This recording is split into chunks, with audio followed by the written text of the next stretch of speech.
My parents gave my sister a mansion and left me a junkyard. Out of pity, I was the family disgrace, until I found a forgotten hard drive buried in the dirt and everything changed. My name's Carter, and if you'd asked me a year ago, I would have told you I was the unluckiest guy in the world, the kind of guy life keeps kicking just for fun. But looking back, I realize now I wasn't unlucky at all. I was just playing the long game without knowing it. For most of my life, I was treated like an afterthought. My father, Richard Holloway, was a self-made businessman, the type who thought success was genetic, and according to him, I was born defective. "You've got no vision, Carter," he'd say, shaking his head. "You think small, that's why you'll never be great." I heard some version of that my whole life. Whenever I tried to impress him, he'd cut me down before I even had a chance. Meanwhile, my older sister Lisa could do no wrong. She got straight A's. Dad framed her report cards. I got a decent job. He barely looked up from his newspaper. So when he died, I wasn't expecting much. I'd made peace with being the disappointment. But what I didn't expect was how far he'd go to make sure I knew my place, even from the grave. At the will reading, Lisa sat beside me, her designer purse perched on her lap like a trophy. The lawyer listed everything Dad had left her: the estate, the investments, the summer house in Napa, millions of dollars in assets. Then he turned to me. "And Carter Holloway, your father has left you the Holloway salvage yard, a junkyard." Lisa let out a laugh so loud it echoed in the room. "Oh my God," she snorted, barely containing herself. "That's perfect. Carter, king of the trash heap." Even the lawyer smirked. I should have been humiliated, furious. Instead, I just sat there staring at the paperwork, because what they didn't know, what I didn't even know yet, was that this so-called pile of trash was about to make me richer than all of them combined. I drove out to the junkyard that same afternoon, not because I was excited, but because I wanted to see exactly how badly I'd been screwed over. The place was exactly how I remembered it from childhood. Rusted-out cars stacked like a junk mall graveyard, old appliances tossed in random heaps, a crumbling office shack with a busted sign that still read Holloway Salvage, as if it were something worth being proud of. A junkyard, that was my father's final message to me, a giant middle finger from beyond the grave. And the worst part? I wasn't even surprised. Growing up, I knew Lisa was the favorite, but I kept hoping, just maybe, I'd earn a little respect, a nod of approval, something. But no. Dad never wasted his time on lost causes.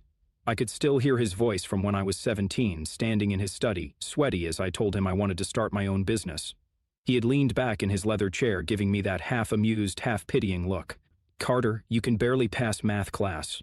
You don't have the mind for money." "I do," I insisted. "I just need—" "What, a handout?" he scoffed. "You think I built this empire by begging for favors? No, Carter, some people are meant to lead, others are meant to work for them." And that was the end of the conversation. Lisa, meanwhile, never had to ask for anything. She got a brand new BMW at 18, fully paid tuition to an Ivy League school, and a $200,000 wedding because, in my father's words, a Holloway doesn't settle for less. And now, she had everything. And I had this. I kicked an old hubcap, sending it skidding across the dirt. "Ah, unbelievable," I muttered. A car door creaked open behind me. "Didn't expect to see a Holloway around here," a rough voice called out. I turned to see Rick, the old junkyard manager, stepping out of a trailer. The guy had been running this place since I was a kid, grizzled, permanently covered in grease, and always carrying the smell of cigarette smoke and motor oil. "Yeah, well," I exhaled sharply, "apparently I own this dump now."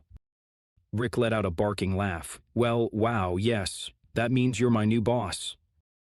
That hit weird. I had never been anyone's boss before. Honestly, I hadn't even planned on keeping this place. "Yeah," I said. "Guess so." Rick eyed me for a moment, then jerked his thumb toward the shack. "Come on, if you're stuck with this place, you might as well see what you got." Inside the office, it smelled like dust, motor grease, and bad coffee. Stacks of old invoices and ledgers covered the desk. A flickering fluorescent light buzzed overhead. Rick plopped down in the chair, grabbed a bottle of whiskey from the drawer, and took a swig. "So," he said, wiping his mouth, "you selling?" I hesitated. That was the plan. Dump this place as fast as possible and get something out of it. But the way Lisa had laughed at me, she'd thought I was nothing. She'd thought I'd walk away with a couple grand and disappear like the pathetic loser Dad always painted me as. And for some reason that pissed me off more than anything. "What's this place even worth?" I asked. Rick snorted.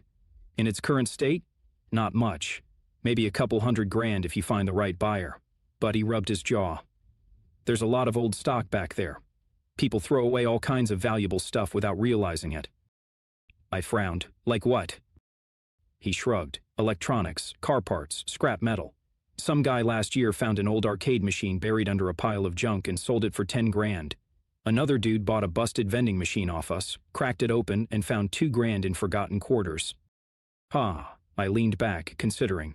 Selling outright was the easiest option, but something about Lisa waltzing off with millions while I walked away with chump change didn't sit right with me. For once in my life, I wanted to do something not because it was easy, but because it would piss them all off. I think I'll stick around for a bit, I said. See what's actually here. Rick grinned. Now that's interesting. The next few days, I threw myself into the junkyard. I wasn't sure what I was looking for, just something, anything, that made this whole situation suck less. I spent hours digging through old toolboxes, busted appliances, and dusty crates. I found a rusted Rolex, probably fake, a stack of vintage Playboys from the 80s, and an old typewriter that looked like it belonged in a museum. Nothing life for me, just junk. And then, on day 5, I found it. I was in the back lot, rummaging through an old filing cabinet. Most of it was garbage, expired paperwork, useless receipts. But at the very bottom, something caught my eye. A small, silver external hard drive. It looked ancient, early 2000s maybe, scuffed and covered in dust but intact. At first, nothing happened, just a flickering cursor. Then a single folder popped up. BTC Wallet Backup. BTC, Bitcoin. My heart started hammering. I clicked it open. Inside was a text file labeled Wallet Key. A long string of letters and numbers, a private key. My fingers felt numb as I copied the key and pasted it into a blockchain explorer. The screen loaded, and then my breath caught. Balance, 12,000 BT. I blinked, stared, did the math in my head. 12,000 Bitcoin. At today's market value, that was $800 million. I choked on my own breath. My pulse roared in my ears. For a solid minute, I just sat there, staring at the number, my brain refusing to process what I was seeing. Lisa had inherited houses, investments, a yacht. I had inherited this junkyard, and this junkyard had just made me richer than all of them combined. I sat there for what felt like an eternity, my brain stuck in a feedback loop of, this can't be real. This has to be a mistake. No way is this real. 12,000 Bitcoin, $800 million. The number just sat there on the screen, taunting me. I checked the wallet balance again and again. It didn't change. It didn't disappear. It was real. The air in the tiny office suddenly felt too thin. I pushed back from the desk, my hand shaking as I rubbed my face. My heart was hammering like a drum solo, my breath coming in short, sharp gasps. This wasn't just money. This was life, on a whim. This was the kind of money that rewrote destinies, that turned nobodies into legends. And I had found it, buried under trash. I let out a wild, almost delirious laugh, smacking my hand on the desk. "You smug fool," I muttered, thinking of my father. "Even in death you tried to humiliate me, and you still lost." I felt like screaming, like running outside and flipping off the sky. Instead, I clenched my fists and forced myself to breathe. Stay calm. Think. This was dangerous money, the kind of wealth that could get you killed if the wrong people knew about it. If I wasn't careful, I could end up as just another sad news story. Man mysteriously disappears after claiming he found millions in Bitcoin. I needed a plan. First things first, Rick. He had seen me pull the hard drive out of that cabinet. He didn't know what it was, but I couldn't risk him getting curious. I shoved the drive into my pocket and stepped out of the office. Rick was outside, leaning against the hood of an old pickup, smoking a cigarette. He looked up as I approached. "Find anything interesting?" he asked, exhaling a cloud of smoke. I forced a shrug. "Just some old electronics, going to see if any of it works." Rick grunted. "Good luck with that. Most of the tech around here's been dead for years." I nodded, keeping my face neutral. "Yeah, anyway, I think I'll be wrapping things up soon. Might sell this place after all." Rick gave me a sideways look. "That's so? Thought you wanted to see if there was money in this dump." I smirked. "Turns out there just might be." That night, I didn't sleep, not really.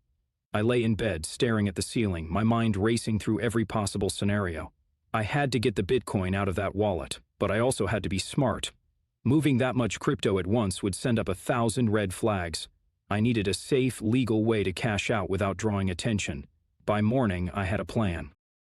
I reached for my phone and dialed the one person I knew could help. "If it isn't the family disappointment," a familiar voice answered. Max, my old college roommate, the one person who had always believed in crypto, even when the rest of us laughed at him. He had started mining Bitcoin back in 2012, and now was one of those retired at 30 guys who spent his days drinking expensive whiskey and flipping NFT. Max, I said, keeping my voice steady, I need your help. There was a pause. You sound weird. What's up? I hesitated, then said the words that still felt unreal. I found an old Bitcoin wallet. Max snorted. What, with like $10 in it? I exhaled slowly. 12,000. BTC. Silence. Then, leave me alone. I'm serious. Another pause, then in a much more serious tone. Carter, if you're screwing with me... I'm not. I heard the sharp intake of breath on the other end. Jesus Christ.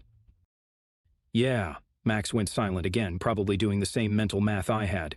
Where on earth did you find 12,000 Bitcoin? In a junkyard, I said, a short, stunned laugh escaping. Of course you did. Okay, listen to me. Do not touch that wallet until we have a plan. If you move that much BTC at once, every exchange and regulatory agency on the planet is going to be all over you. Yeah, I figured. Okay, first step, you're going to send me the public key, not the private key, just the public one. I need to verify that this thing is legit and hasn't been compromised. I nodded. Got it. Max exhaled. Carter, if this is real, you just became one of the richest people on the entire planet. I grinned. Yeah, not bad for a guy who got left the junkyard, huh? Lisa found out 2 days later. As I was finalizing my plan with Max, my phone rang. Lisa. I almost let it go to voicemail, but then I remembered her smug little laugh at the reading. I picked up. Carter, she said, her voice sugary sweet. How's my favorite junkyard king?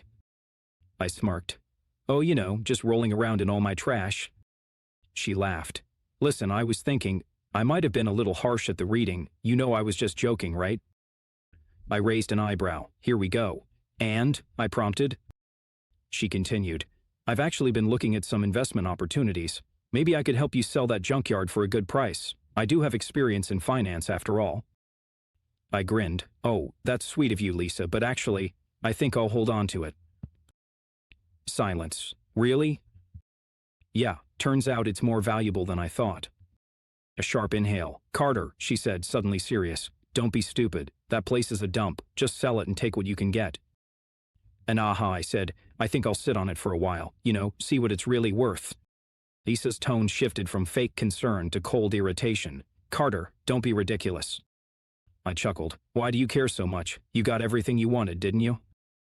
She hesitated. It's just, I don't want you to embarrass yourself. You're not exactly known for making smart financial choices. I grinned, leaning back in my chair. Well, Lisa, I said, let's just say I think my luck's finally turning around. Lisa had no idea. Nobody did. But they were about to. The thing about sudden, ridiculous wealth is that it doesn't change who you are. It just reveals who everyone else really is. And my family? Oh, they showed their true colors real fast. The first move. Max and I spent the next week strategizing. Moving that much Bitcoin was like playing chess with snipers aimed at your head. One wrong move and suddenly you've got government agencies, hackers, and God knows who else sniffing around your fortune. The plan was simple. Slow liquidation, multiple wallets, multiple exchanges, all under the radar. Step 1 was securing the wallet.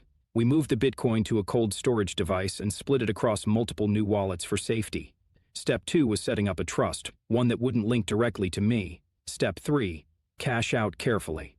I started small, a few $100,000 here, another couple $100,000 there, just enough to set things in motion. By the end of the first month, I had a fresh $10 million in my newly established offshore accounts, and not a single soul in my family knew a thing. Well, not yet. The family came crawling. It didn't take long before Lisa caught wind that something was off. At first, she just called more often, sweet little check-ins like, Hey Carter, how's my favorite little brother? Little brother, as if she hadn't spent her entire life treating me like I was barely worth the dirt on her designer heels. But I played along, acted oblivious, let her think I was still that pathetic, clueless loser she loved to kick down. Then one day she slipped. So I was thinking, she said over the phone, her voice dripping with fake nonchalance, that junkyard of yours. It's not still for sale, is it? Bingo, I grinned. Oh, I don't know, Lisa. I'm actually starting to like the place. Silence, then a sharp inhale. Carter, be serious. Oh, I am serious. I leaned back in my chair, spinning a solid gold coin between my fingers. In fact, I just put in some renovations. You wouldn't believe what people throw away these days. She was quiet for a long moment, then, in a much colder voice, What's going on? I chuckled. Why, Lisa, worried I actually figured out how to make something of myself. She scoffed. Oh, please. You couldn't run a lemonade stand without screwing it up. I smirked. Maybe, but you might want to rethink that, considering I just bought my third property this month. Dead silence. You're lying. I laughed. Am I? That was the moment she knew something was very, very wrong. The panic set in. By the time I liquidated my first $50 million, things got hilarious. Lisa showed up at the junkyard in person, looking pissed. She stepped out of her brand new Porsche, sunglasses perched on her head, her expression carefully composed, but I could see the cracks, the tension in her jaw, the way she clutched her designer purse like it was a lifeline. Carter, she said smoothly, we need to talk. I leaned against the rusted-out hood of an old Chevy. Oh, about what? She crossed her arms. Cut it out. I grinned. Wow, that's quite a way to greet your favorite little brother. Her nostrils flared. You're broke. You're supposed to be broke. I raised an eyebrow. That's funny, 'cause my bank account says otherwise. Lisa stared at me, eyes narrowing, then slowly her lips curled into a smirk. Ah, she said, tilting her head. So you did sell the junkyard. I knew you'd cave. I just laughed. Lisa, do you really think some real estate deal made me this kind of money? Her smirk faltered. Then what did? I just smiled. Wouldn't you like to know? That's when her real fear kicked in. Lisa hated when she wasn't in control, and right now, she was spiraling. Carter, she said, her voice sharper now. Dad left you garbage. I shrugged. Guess I found treasure in the trash. She clenched her jaw. Whatever you're doing, you need to be careful. If this is illegal? I burst out laughing. Oh, now you're worried about my well-being? She exhaled sharply, then lowered her voice. Just tell me what's going on. I tilted my head, pretending to think, then I grinned. No. Lisa's face twisted in frustration. You're such a child, she spat. Do you even know how to handle money? You'll burn through it in a year. You're still the same pathetic little failure you've always been. I smiled wider. And yet, I'm the richest person in this family now. That shut her up. The final blow. By the end of the second month, word had spread. I started making moves, big ones. I bought a penthouse in Manhattan, a private villa in Italy, and a supercar collection that made headlines. Lisa lost it. I started getting texts. Lisa, Carter, call me now. Mom, sweetheart, we need to talk. Your sister is very upset. Dad's old business partner. He needs to talk. And then, the best one, Lisa. Carter, I think we should work together. I have some investment ideas that could really help you. I laughed so hard I nearly fell off my couch. This was it. The moment they realized I wasn't the disappointment, I wasn't the failure. I was the biggest success story this family had ever seen, and they couldn't stand it. They spent years treating me like nothing. Now they wanted a piece of my fortune, and I was about to show them exactly how it felt to be left with nothing. I sat in my penthouse sipping a $22,000 glass of whiskey, watching the city lights shimmer below me. A year ago, my family laughed in my face. Today, they were begging. Lisa had called 6 times that morning. I ignored every single one. Mom had left a voicemail that started with, "Honey, we're family," and ended with, "After everything we did for you." Right, like treating me like garbage was some kind of favor. Even my father's old business associates had crawled out of the woodwork, suddenly eager to mentor me. It was hilarious. I swirled my drink, watching the amber liquid catch the light. They thought I was a joke. Now I was the punchline they'd never see coming. The final meeting, a week later, I agreed to one final family dinner, not because I cared, but because I wanted to watch them squirm. We met at a 5-star restaurant, the kind Lisa used to brag about dining in, except this time, I was the one who booked the private room. I was the one paying the bill, and they all knew it.